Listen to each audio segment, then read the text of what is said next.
Magandang gabi, Philippine Air Force. Alamin natin yung magiging lagay at taya ng panahon ngayong gabi, Biyernes 20 February 2026. Para sa ating synaptic situation, sa kasalukuyan, meron tayong dalawang weather system sa loob ng ating bansa. Una na riyan, ang shear line na saan nakakapekto dito sa intersection ng Visayas at ng Mindanao.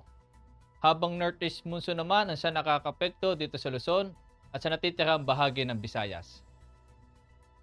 Dahil diyan sa ating general area forecast, ang northeast monsoon ay magdadala ng maulap na kalangitan na may mahihinang pag-ulan dito sa Cagayan Valley, Bicol Region, Apayao, Kalinga, Mountain Province, Ifugao, Aurora, at Quezon.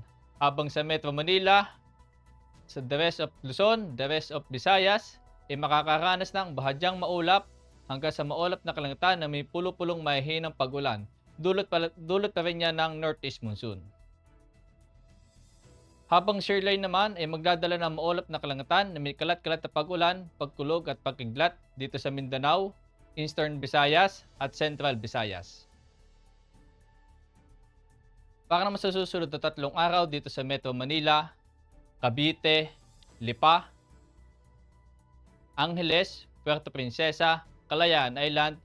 Sa susunod na 3 araw mula Linggo hanggang Martes ay makakaranas ng bahagyang maulap hanggang sa maulap na kalangitan na may kalat-kalat na pag-ulan, pagkulog at pagkidlat.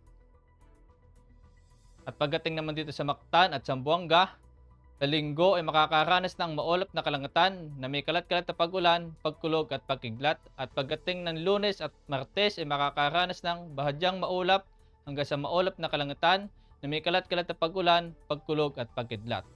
At dito naman sa Davao, simula Linggo hanggang Martes ay makakaranas ng bahagyang maulap hanggang sa maulap na kalangitan na may kalat-kalat na pag-ulan, pagkulog at pagkidlat.